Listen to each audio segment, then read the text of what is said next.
నేనెప్పుడు కూడా నా వీడియోస్ అన్నిట్లో కూడా వాకింగ్ గురించి ఎక్కువ ఇంపార్టెన్స్ ఇస్తాను. ఎందుకంటే అది ప్రాక్టికల్ థింగ్. వాకింగ్ అనేది ఎందుకు ఇంపార్టెంట్ అంటే ఫస్ట్ ఆఫ్ ఆల్ దీనికి ఒక క్రైటీరియా అనేదే లేదు. ఎక్కడ కావాలంటే అక్కడ వాకింగ్ చేసుకోవచ్చు. ఎప్పుడు కావాలంటే అప్పుడు వాకింగ్ చేసుకోవచ్చు. ఎంత చేసినా నష్టం లేదు. సో, అనుకూలించిన చోట మనం చేసుకోగల ఈజియెస్ట్ ఎక్సర్సైజ్ వాకింగ్. అందుకోసమే దానికి ఇంపార్టెన్స్ అట్‌లీస్ట్ నా ప్రిఫరెన్స్. జనరల్ రికమెండేషన్ నేను చేసేది ఏంటంటే 10 మినిట్స్‌కి 1 కిలోమీటర్ కవర్ అయ్యే విధంగా మీరు ఆ వాకింగ్ అనేది చెయ్యాలి.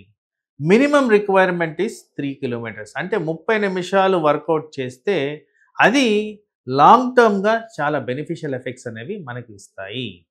తర్వాత వాకింగ్ గురించి మాట్లాడుతున్నప్పుడు ఎవరైతే బ్రిస్క్ వాక్ చేస్తారో అంటే ఈ 10 నిమిషాల కన్నా ఎక్కువ స్పీడు అధిగమించి చేసే వాళ్ళందరిలో కూడా ఫ్యాట్ కరిగే శాతం బెటర్‌గా ఉంటుందని గమనించారు.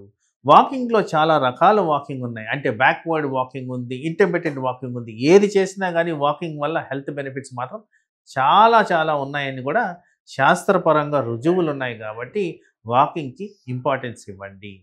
తర్వాత ఆల్మోస్ట్ డైలీ వాకింగ్ చేసిన దానివల్ల పర్టిక్యులర్‌గా 2 డిసీజెస్ ఏవైతే కామన్‌గా మనం చూస్తామో ఒకటి డయాబెటిస్, రెండోది బ్లడ్ ప్రెషర్ డెఫినిటివ్‌గా ఇంప్రూవ్ అవుతాయని కూడా గమనించారు. సో, ఎవరైతే ప్రాపర్‌గా వాక్ చేస్తారో వీళ్ళల్లో రెస్ట్, రిలాక్సేషన్, హార్మోనల్ బ్యాలెన్స్, బ్రెయిన్‌కి రావాల్సిన ఆర్ బాడీకి రావాల్సిన రెస్ట్ అన్నీ చేకూరుతాయి కాబట్టి వాకింగ్ ద్వారా వచ్చే హెల్త్ బెనిఫిట్స్‌లో వర్చువల్లీ ప్రతి అవయానికి మనకి బెనిఫిషియల్ ఎఫెక్ట్స్ ఉంటాయి కాబట్టి వాకింగ్‌ని హ్యాబిట్‌గా మనం పాటించడం అనేది ఇంపార్టెంట్.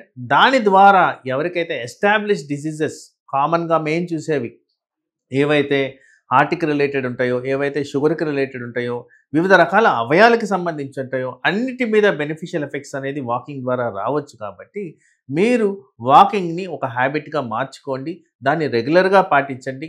ఆ కారణంగా మనకి బాడీలో వచ్చే అనర్థాలన్నిటిని నివారించుకోవచ్చు.